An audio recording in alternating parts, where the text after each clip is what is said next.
News पंच के प्रायोजक हैं देगी मिर्च का तड़का, अंग अंग फड़का, MDH की देगी मिर्च।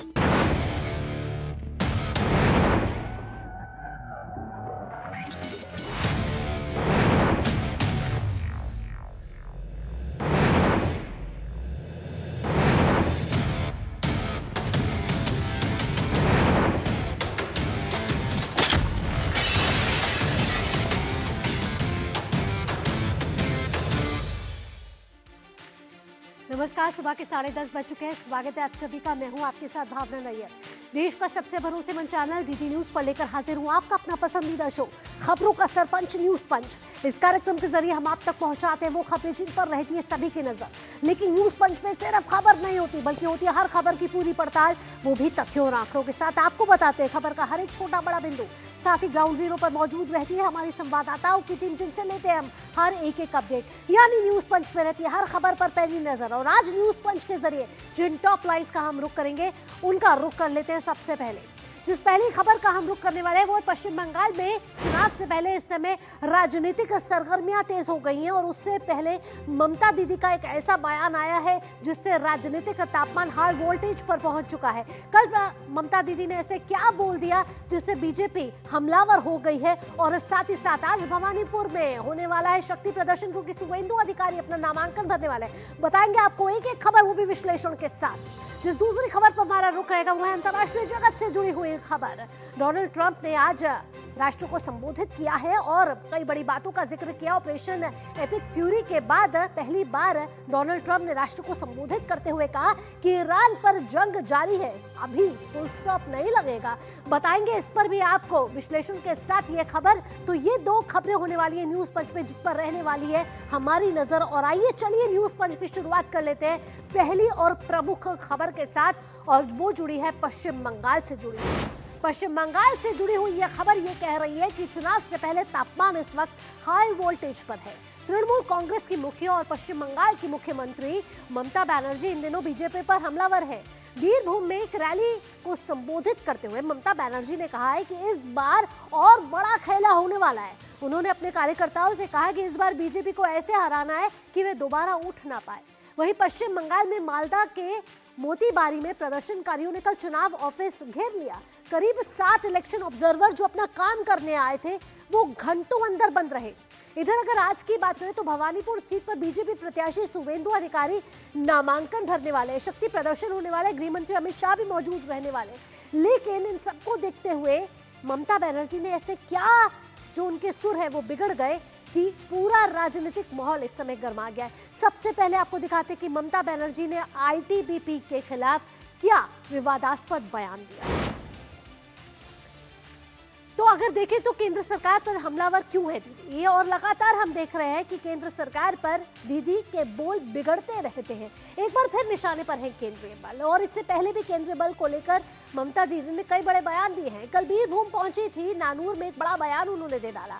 ITBP हमारा अर्धसैनिक दल, उसको लेकर आपत्तिजनक बातें कहती, हमारे सुरक्षा बलों के खिलाफ आपत्तिजनक बातें कहते हैं कि सब कुछ ये जो केंद्रीय बल है वो केंद्र सरकार के इशारों पर चल रहे हैं। बिना सबूत विवादित बोल ममता दीदी के मुंह से निकल गए हैं। महिलाओं की जांच को लेकर भी बड़े सवाल यहाँ कहे हैं। महिलाओं को लेकर भी उन्होंने कहा कि महिला इस बार बीजेपी को वोट ना दे, क्योंकि केंद्र सरकार उनके लिए कुछ नहीं कर रही है। माँ बहनों से इतना डर क्यों?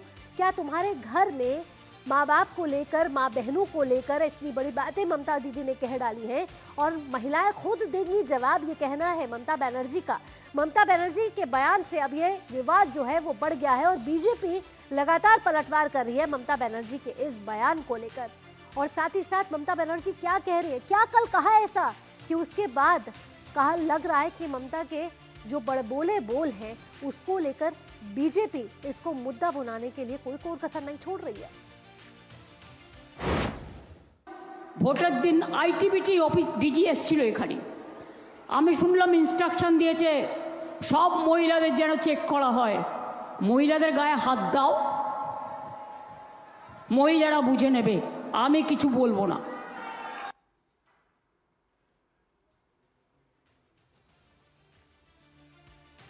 तो बंगाल में चुनाव से पहले ये बवाल मच गया और हर रोज हम देखते हैं कि पश्चिम बंगाल में कुछ ऐसे ही खबरें आती रहती हैं। और साधना सप्ताह को लेकर प्रधानमंत्री नरेंद्र मोदी का एक वीडियो संदेश है, आइए आपको दिखाते हैं।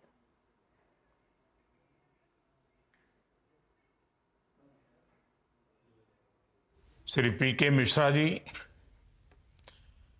कर्मयोगी भारत के चेयरमैन श्री एस. रामादोराई जी, कैपेसिटी बिल्डिंग कमीशन की चेयरपर्सन एस. राधा चौहान जी, अन्य महानुभाव, देवी और सज्जनों,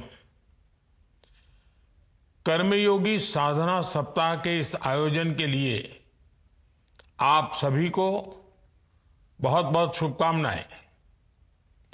21वीं सदी के इस कालखंड में तेजी से बदलती व्यवस्थाएं, तेजी से बदलती दुनिया और उनके बीच उसी रफ्तार से आगे बढ़ता हमारा भारत, इसके लिए पब्लिक सर्विस को समय के अनुरूप निरंतर अपडेट करना जरूरी है। कर्मयोगी साधना सप्ताह उसी प्रयास की एक अहम कड़ी है। आप सभी परिचित हैं, आज गवर्नेंस के जिस सिद्धांत को लेकर हम आगे बढ़ रहे हैं, उसका मूल मंत्र है नागरिक देवो भव। इस मंत्र में समाहित भावना के साथ आज पब्लिक सर्विस को ज्यादा कैपेबल, नागरिकों के लिए ज्यादा सेंसिटिव बनाने पर फोकस किया जा रहा है। अब शासन को सिटीजन सेंट्रिक बनाकर एक नई पहचान दी जा रही है। साथियों, सफलता का एक बड़ा सिद्धांत ये भी है कि दूसरों की लकीर छोटी करने के बजाय अपनी लकीर बड़ी करो। हमारे देश में आजादी के बाद से कई तरह संस्थाएं अलग अलग फोकस के साथ काम कर रही थी, लेकिन आवश्यकता थी एक ऐसी संस्था की जिसका फोकस कैपेसिटी बिल्डिंग हो, जो सरकार में काम करने वाले हर कर्मचारी, हर कर्मयोगी का सामर्थ्य बढ़ाए। इसी सोच ने कैपेसिटी बिल्डिंग कमीशन सीबीसी को जन्म दिया। आज सीबीसी के स्थापना दिवस पर ये नई शुरुआत और आईगॉट मिशन कर्मयोगी की सफल भूमिका हमारे प्रयासों को कई गुना ऊर्जा दे रही है। मुझे विश्वास है इन प्रयासों से हम आधुनिक, सक्षम, समर्पित और संवेदनशील कर्मयोगी की टीम बनाने में सफल होंगे। साथियों, कुछ सप्ताह पहले जब सेवा तीर्थ का लोकार्पण हो रहा था, तब भी मैंने आपके समक्ष विस्तार से विकसित भारत के संकल्प की चर्चा की थी। इस लक्ष्य की प्राप्ति के लिए हमें फास्ट इकोनॉमिक ग्रोथ चाहिए, आधुनिक इंफ्रास्ट्रक्चर और टेक्नोलॉजी चाहिए।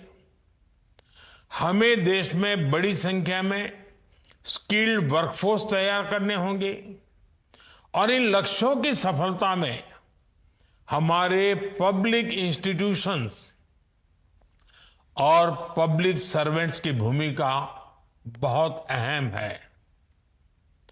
हम सभी देख रहे हैं, महसूस भी कर रहे हैं कि आज का भारत कितना आकांक्षी है, एस्पिरेशनल है। हर देशवासी के पास उसके अपने सपने हैं, अपने लक्ष्य हैं और हम सभी पर उन सपनों को पूरा करने के लिए ज्यादा से ज्यादा सपोर्ट का दायित्व है। हमारी गवर्नेंस ऐसी हो कि देश के नागरिकों की ease of living, quality of life दिनों दिन बेहतर होनी चाहिए। यही हमारी कसौटी है और इसके लिए आपको हर दिन नया सीखने की जरूरत है। आपको कर्मयोगी की भावना में खुद को ढालने की जरूरत है। साथियों, जब हम प्रशासनिक सेवाओं में सुधार और बदलाव की बात करते हैं तो उसका एक आशय है पब्लिक सर्वेंट्स के व्यवहार में बदलाव। ये बात हम सब जानते हैं कि पुरानी व्यवस्था में जोर अधिकारी होने पर ज्यादा होता था, लेकिन आज देश का जोर कर्तव्य भावना पर ज्यादा है। पद नहीं, कार्य का महत्व बढ़े। संविधान भी हमारे कर्तव्यों से ही हमें अधिकार प्रदान करता है। हर फैसले से पहले जब आप ये सोचेंगे कि आपकी ड्यूटी क्या कहती है, तो आपके फैसलों का इंपैक्ट अपने आप कई गुना बढ़ जाएगा। और मैं आपसे एक बार फिर दोहराऊंगा, हमें हमारे वर्तमान प्रयासों को भविष्य के एक बड़े कैनवास पर देखना चाहिए। 2047 विकसित भारत, यही कैनवास है हमारा, यही लक्ष्य है।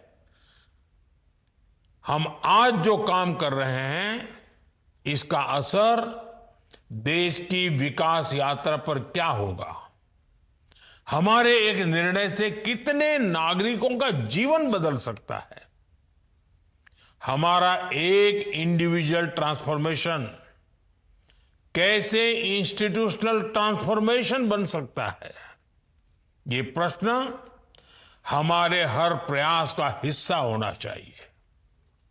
अपने अनुभव से मैं ये कह सकता हूं, इसके लिए आपको बहुत ऊर्जा चाहिए होती है। ये ऊर्जा हमें केवल और केवल सेवा भाव से मिल सकती है। साथियों, जब हम लर्निंग की बात करते हैं तो आज के परिप्रेक्ष्य में टेक्नोलॉजी का महत्व बहुत बढ़ जाता है। आप सब देख रहे हैं बीते 11 वर्षों में शासकीय और प्रशासकीय कामों में किस तरह टेक्नोलॉजी का इंटीग्रेशन हुआ है। हमने गवर्नेंस और डिलीवरी से लेकर इकोनॉमी तक टेक रिवॉल्यूशन की ताकत देखी है। अब एआई की दस्तक के बाद ये बदलाव और तेज होने वाला है। इसलिए टेक्नोलॉजी को समझना और उसका सही उपयोग करना ये पब्लिक सर्विस का एक जरूरी हिस्सा बन चुका है। अब बेहतर एडमिनिस्ट्रेटर, बेहतर पब्लिक सर्वेंट वही होगा जिसे टेक्नोलॉजी और डेटा की समझ होगी। यही आपके डिसीजन मेकिंग का आधार बनेगा। इसलिए एआई के क्षेत्र में कैपेसिटी बिल्डिंग और निरंतर लर्निंग को फैसिलिटेट करने के लिए काम हो रहा है। इसमें आप सभी की भागीदारी और सहभागिता दोनों बहुत महत्वपूर्ण है। मुझे उम्मीद है कर्मयोगी साधना सप्ताह में इस विषय पर भी उतना ही फोकस किया जाएगा। साथियों, हमारे फेडरल स्ट्रक्चर में देश की सक्सेस का मतलब है राज्यों की भी कलेक्टिव सक्सेस। हमने दशकों तक देश में राज्यों का कैटेगराइजेशन देखा है। क्या क्या सुनते थे? अगड़े राज्य, पिछड़े राज्य, बीमारू राज्य। आज हम ऐसी सभी परिभाषाओं को खत्म कर रहे हैं। हमें राज्यों के बीच हर तरह के गैप्स को भरना है और ये तभी होगा जब हर राज्य एक जैसी इंटेंसिटी से काम करेगा। हमें साइलोस को तोड़ना है, हमें बेहतर कोऑर्डिनेशन और शेयर्ड अंडरस्टैंडिंग के साथ आगे बढ़ना होगा। इसके लिए हमें होल ऑफ गवर्नमेंट अप्रोच की जरूरत है। सरकार और ब्यूरोक्रेसी दोनों इस अप्रोच को अपनाएंगे तो हर मिशन में सफलता मिलेगी। साधना सप्ताह के द्वारा यही सुनिश्चित करने का प्रयास किया गया है। साथियों, हमें हमेशा ये याद रखना चाहिए, सामान्य मानवी के लिए स्थानीय ऑफिस ही सरकार का चेहरा होता है। आपकी कार्यशैली, आपका व्यवहार, इससे ही लोकतंत्र और संवैधानिक व्यवस्थाओं में नागरिकों का भरोसा तय होता है। इसलिए हम जो भी करें, जिस भी स्तर पर करें, हमें उस भरोसे को संभाल कर रखना है। मैं एक बार फिर कैपेसिटी बिल्डिंग कमीशन की पूरी टीम को बधाई देता हूं। मुझे विश्वास है कि कर्मयोगी साधना सप्ताह विकसित भारत की हमारी यात्रा में एक अहम अध्याय बनेगा। बहुत बहुत धन्यवाद। नमस्कार। कर्मयोगी साधना सप्ताह 2026 की आज से शुरुआत हो रही है और प्रधानमंत्री नरेंद्र मोदी का आप वीडियो संदेश सुन रहे थे। आइए ग्राफिक्स के जरिए आपको बताते हैं कि प्रधानमंत्री की कही हुई बातों के मुख्य बिंदु। कर्मयोगी साधना सप्ताह के आयोजन के लिए प्रधानमंत्री ने सभी को शुभकामनाएं दी है। साथ ही प्रधानमंत्री नरेंद्र मोदी ने कहा कि 21वीं सदी के कालखंड में ये तेजी से बदल रही है दुनिया और हमें तेज इकोनॉमिक ग्रोथ चाहिए। इसी के साथ प्रधानमंत्री नरेंद्र मोदी ने कहा कि तेज रफ्तार से आगे बढ़ रहा है हमारा भारत और इसी के साथ हमारी इकोनॉमी भी बूस्ट हो रही है। इसके साथ प्रधानमंत्री ने कहा कि पब्लिक सर्विस को निरंतर अपडेट करना जरूरी है, यानी वक्त के हिसाब से हमें समय के हिसाब से अपडेट रहना जरूरी है। सात्विक योग साधना सप्ताह एक अहम कड़ी है जिसको लेकर प्रधानमंत्री नरेंद्र मोदी ने जिक्र किया। गवर्नेंस के सिद्धांत पर भी प्रधानमंत्री ने कहा कि गवर्नेंस के सिद्धांत का मूल मंत्र है नागरिक देवो भव, यानी नागरिक को भी जिम्मेदारी है और नागरिक की भी जिम्मेदारी है इस देश के लिए। पब्लिक सर्विस को ज्यादा सक्षम बनाने पर फोकस प्रधानमंत्री ने कहा कि देने की अब बहुत जरूरत है और इसी के लिए ये कर्मयोगी साधना सप्ताह की शुरुआत हो रही है। शासन को जन केंद्रित बनाकर दी जा रही है पहचान, यानी कि सर्वोपरि अगर कोई है तो शासन में जनता है। आज सीबीसी के स्थापना दिवस पर नई शुरुआत हुई है और इस नई शुरुआत के साथ कर्मयोगी साधना सप्ताह की शुरुआत हुई है, जिसके लिए प्रधानमंत्री ने सभी को शुभकामनाएं दी हैं। आधुनिक, सक्षम, समर्पित, संवेदनशील कर्मियों की बनेगी टीम, यानी कर्मियों को कैसे संरक्षित भी किया जाए, सुरक्षित भी किया जाए और स्किल्ड भी किया जाए, ये प्रधानमंत्री नरेंद्र मोदी ने इस पर फोकस किया। बड़ी संख्या में स्किल्ड वर्कफोर्स तैयार की जा रही है और साथ ही कहा कि पब्लिक इंस्टीट्यूशंस हो, पब्लिक सर्वेंट्स हो, इनकी भूमिका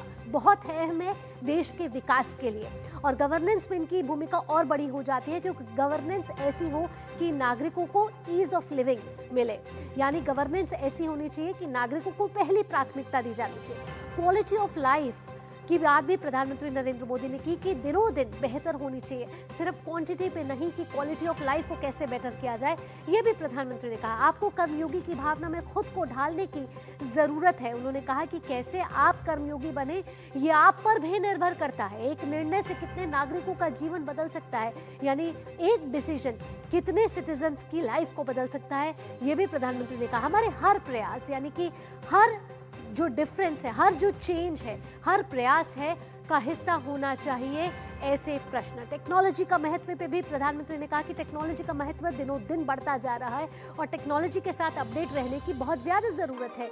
शासकीय प्रशासनिक कामों में टेक्नोलॉजी का इंटीग्रेशन हुआ है। टेक्नोलॉजी के नाम पर उन्होंने एआई का भी जिक्र किया है कि एआई के साथ भी अपडेटेड रहने की किस तरीके से जरूरत है। इसके साथ गवर्नेंस, डिलीवरी, इकोनॉमी में दिखी टेक्नोलॉजी की ताकत, ये भी प्रधानमंत्री नरेंद्र मोदी ने अपने संबोधन में कहा। एआई की दस्तक के बाद और तेज होगा बदलाव, यानी एआई रेवोल्यूशन जिस तरीके से इस समय पूरी दुनिया में छाया हुआ है, उसके साथ भी कर्मयोगी को अपने आप को अपडेटेड रखना होगा, उसके साथ भी कर्मयोगी को अपने आप को अटैच रखना होगा। साथ ही राज्यों के साथ समन्वय की भी बात की। हमें राज्यों के बीच हर तरह के गैप्स को भरना होगा। उन्होंने कहा कि राज्यों के साथ मिलकर ही काम कर ही हम देश को विकसित बना सकते हैं। बेहतर तालमेल के साथ आगे बढ़ना होगा, बेहतर समन्वय बनाना होगा, कोऑर्डिनेशन अच्छा होगा तो ताकत भी मजबूत होगी। स्थानीय ऑफिस ही सरकार का चेहरा होता है, ये कहना है प्रधानमंत्री नरेंद्र मोदी का। इसके साथ कैपेसिटी बिल्डिंग कमीशन की पूरी टीम को प्रधानमंत्री नरेंद्र मोदी ने कर्मयोगी साधना सप्ताह 2026 की शुरुआत के लिए बधाई दी। न्यूज पंच में वक्त हो चला एक छोटे से ब्रेक का, लेकिन ब्रेक के बाद जब लौटेंगे एक बार फिर से जाएंगे पश्चिम बंगाल में चुनावी सरगर्मी इस तरह में क्यों तेज है, बताएंगे आपको न्यूज पंच में इस छोटे से ब्रेक के बाद। महाशय धर्मपाल जी के 130वें जन्मदिन पर एमडीएच मसालों पर पाइए 10% एक्स्ट्रा। अब स्वाद के साथ बचत भी, अब पाइए बचत ही बचत। जब धरती चीर कर निकलता है लोहे का पत्थर और मिलता है मोंगिया के जोश से, फिर तपता है, पिघलता है और बनता है फौलाद। अब होता है सरिया सारी खूबियों के साथ।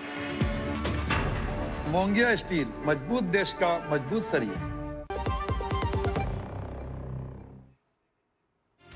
ब्रेक के बाद आपका स्वागत है और ब्रेक पे जाने से पहले हम आपको पश्चिम बंगाल से जुड़ी खबर दिखा देते हैं, जहां पश्चिम बंगाल में ममता दीदी के बड़बोले बोल सामने आए हैं। साथ ही साथ चुनाव से पहले बवाल भी देखने को मिला, वो भी मालदा के मोथाबारी में तनाव देखने को मिला। तस्वीरों के जरिए आप देख रहे हैं कि कल मालदा के मोथाबारी में यह तनाव देखा, जहां प्रदर्शनकारियों ने चुनावी पर्यवेक्षकों को घेरा। ये वही चुनावी पर्यवेक्षक जो अपनी जिम्मेदारी निभाने के लिए मालदा पहुंचे थे, लेकिन वोटर लिस्ट में नाम जोड़ने की जिद को लेकर वहां तनाव छिड़ गया, जहां झड़प हुई। और साथ ही साथ तस्वीरों के जरिए आप देख रहे हैं कि गाड़ी के शीशों को तक तोड़ दिया गया। भीड़ के बीच फंसे 4-7 चुनाव अधिकारी यानी कि ऑब्जर्वर। हालात बेकाबू हो गए, पुलिस को हस्तक्षेप करना पड़ा, तनाव वहां बढ़ गया। केंद्रीय बल आई, पुलिस ने संभाला मोर्चा और साथ ही साथ जो पर्यवेक्षक वहां पहुंचे थे, अपनी जिम्मेदारी निभाने, अपना काम करने वहां आए थे, लेकिन वो फंस गए कई घंटों तक। लेकिन उसके बाद केंद्रीय बल ने जब मोर्चा संभाला, पर्यवेक्षकों को सुरक्षित मालदा उनकी वापसी हो पाई। लेकिन बंगाल से पहले जिस तरीके से कानून व्यवस्था को लेकर बड़े सवाल उठ रहे हैं, ऐसे में ममता दीदी पर भी यहाँ सवाल उठ रहे हैं कि चुनाव से पहले जो मुद्दे हैं कानून व्यवस्था से जुड़े हुए, भ्रष्टाचार से जुड़े हुए, आखिरकार जो पश्चिम बंगाल में हिंसा छिड़ रही है उस पर कब फुल स्टॉप लगेगी। तो यहाँ सुकांता मजूमदार क्या कह रहे हैं और उन्होंने ममता बनर्जी पर क्या हमला बोला है, आइए आपको सुनवाते हैं। जो घटना घटी है वो सबको भयभीत कर देने वाली घटना है। 7 ऐसे जो जुडिशियल मजिस्ट्रेट गए थे, उनको सिर्फ रोका गया, सिर्फ ये नहीं, जब वो वहां से पलायन कर रहे थे उनके गाड़ी को तोड़ा गया। एसपी जब उनको उद्धार करके वहां से रेस्क्यू करके वहां से ले आ रहे थे, महिला जो हमारे ये थे जुडिशियल मजिस्ट्रेट थे, उनके गाड़ियों को तोड़फोड़ किया गया। कॉन्वॉय ना जा पाए इसके लिए वहां पे रास्ते के अंदर बांस डाले गए, बम्बू डाले गए कि कॉन्वॉय आगे ना बढ़े। और जिस तरीके से कि लेफ्ट फ्रंट के जमाने में अनीता देवान को इसी तरीके से एक महिला जस्टिस को गाड़ी से उतार कर पीट कर मार डाला गया था, उस तरीके की पूरी अभिसंधि थी, उस तरीके की पूरी प्लानिंग थी। तो अब साफ तौर पर केंद्रीय मंत्री का ये बयान सुन रहे थे, जहां वो कह रहे थे कि ये सोची समझी रणनीति थी और ऑब्जर्वर के आने से पहले ही इस तरीके का हिंसा भड़काने की कोशिश पहले से ही की जा रही थी। लेकिन बीजेपी इस समय टीएमसी पर हमलावर है। प्रदीप भंडारी ने एक वीडियो शेयर किया है और साथ ही साथ ये वीडियो कई मायनों में चौंकाने वाली घटना को साफ तौर पर दर्शा रहा है। 7 जुडिशियल अफसर थे जो वहां पहुंचे थे अपनी जिम्मेदारी निभाने, अपना काम करने, जो वहां फंस गए और वहां एक डर का माहौल बनाया गया। कानून व्यवस्था पर लगातार राज्य सरकार पर सवाल उठते आए हैं और कल भी जिस तरीके से मालदा में हिंसा भड़की, उसके बाद एक बार फिर से राज्य सरकार पर सवाल उठ रहे हैं कि कानून व्यवस्था क्यों नहीं संभल रही है। लेकिन इस बीच टीएमसी की भी सफाई है। ये तृणमूल कांग्रेस का क्या कहना है कि तृणमूल कांग्रेस अपनी सफाई में ये कह रहे हैं कि हाईवे जाम का हम समर्थन नहीं करते हैं। हम ऐसा कुछ नहीं कर रहे हैं और सपोर्ट भी नहीं कर रहे हैं जिसमें इनडिसिप्लिन्ड बिहेवियर ये सामने आ जाए। भाजपा का स्पॉन्सर जो 2-3 फोर्स को वो लोग करते हैं, ये वोट आ रहा है तो 2-3 पार्टी जो करता है उससे ये काम करा रहा है थोड़ा इशू बनाने के लिए। इस समय हमारे संवाददाता सौरभ दत्ता हमारे साथ जुड़ गए हैं कोलकाता से। सौरभ, जिस तरीके से हम पश्चिम बंगाल में ममता बनर्जी का कल नानूर में बयान सुन रहे थे, महिलाओं को लेकर बड़ी बातें उन्होंने कही है। कहा है कि इस बार बड़ा खेला होने वाला है, साथ ही आज भवानीपुर में भी शक्ति प्रदर्शन होने वाला है, शुभेंदु अधिकारी अपना नामांकन भरने वाले हैं। भावना, बंगाल की इलेक्शन में इस वक्त 3 विषय चर्चे में है। पहला तो है कल जो मालदा में हुआ उसकी घटना है, दूसरी है आज अमित शाह के हाजिरी में शुभेंदु अधिकारी का भवानीपुर कॉन्स्टिट्यूएंसी में नामांकन, और तीसरी बात यह है कि मुख्यमंत्री के लगातार बिगड़े बोल। देखिए, मालदा में जो घटना हुआ वो एक बात सबको सब बोल रहे हैं कि ये सुप्रीम कोर्ट के आदेश पर कोलकाता हाई कोर्ट के निगरानी में जुडिशियल ऑफिसर्स विवादित जो नाम है तालिका में उनका निष्पत्ति कर रहे हैं, और जिसका अभी तक से 50,000 के करीब 60 लाख में 50 लाख के करीब निष्पत्ति हो भी गया है, और आगे चल के ट्राइब्यूनल के जरिए उनका निष्पत्ति होगा। इस बीच 10 घंटे तक नेशनल हाईवे को रोकना, वहां पे आम आदमी थे जो जाना चाहते थे कहीं, घंटों भर उनको सड़क पर इंतजार करना पड़ा। वहां पे महिलाएं थे, बच्चे थे, बूढ़े थे, बुजुर्ग थे, सबको इस 10 घंटे तक उस रास्ते पे उनको ये तकलीफ झेलना पड़ा। दूसरी बात ये है कि 7 जो जुडिशियल ऑफिसर्स हैं वो रात तक रुके रहे हैं, और जब निकल रहे थे तब भी पथराव हुआ उनके गाड़ी में। हाई कोर्ट को उन्होंने चिट्ठी लिखा और तब जाके देर रात को ये रेस्क्यू हुआ। तो इसका जो बैकग्राउंड है, मार्च के पहले वीक में ममता बनर्जी बोलती है अगर एक समुदाय एकजुट होता है तो आप देख लीजिएगा क्या होगा। तो मालदा बीजेपी का सीधा कहना है कि ये पिछले 1 महीने का एक प्लानिंग है जो ममता बनर्जी लगातार बोल रही थी। वो बोल रहे थे मैं सरकार में नहीं हूं, अगर अब कोई घटना घटती है तो मेरी कोई जिम्मेदारी नहीं है, कहीं पे कोई रायट होता है तो मेरी कोई जिम्मेदारी नहीं है। तो पल्ला पहले ही वो झाड़ चुकी थी और उसके बाद ये घटना है। तो इसको सिर्फ आम घटना नहीं माना जा रहा है, एक सोची समझी प्लानिंग माना जा रहा है। बिल्कुल सर, तो यहाँ सोची समझी प्लानिंग कहीं ना कहीं है, और कहा जा रहा है कि टीएमसी के कार्यकर्ता पहले से ही रेडी थे इस तरीके की कोई ना कोई वारदात करने के लिए। फिलहाल सौरभ, कानून व्यवस्था को लेकर यहाँ राज्य सरकार पर बड़े सवाल उठ रहे हैं। तमाम जानकारियों के साथ यहाँ आपका बहुत बहुत धन्यवाद।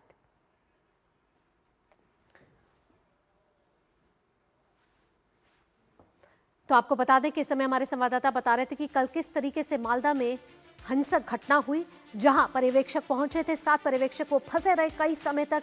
वहां टीएमसी के कार्यकर्ताओं ने तनाव करने की कोशिश की और ऐसे में झड़प हुई, शीशे तोड़ दिए गए और पर्यवेक्षक वहां कई घंटों तक फंसे रहे। आम जनता को कई घंटों तक वहां फंसे रहना पड़ा और पूरा जनजीवन कहीं ना कहीं अस्त व्यस्त हो गया। इसी के साथ न्यूज पंच में फिलहाल इतना ही। देश और दुनिया की बाकी खबरों के लिए आप जुड़े रहिए डीडी न्यूज के साथ। फिलहाल के लिए दीजिए अनुमति, नमस्कार।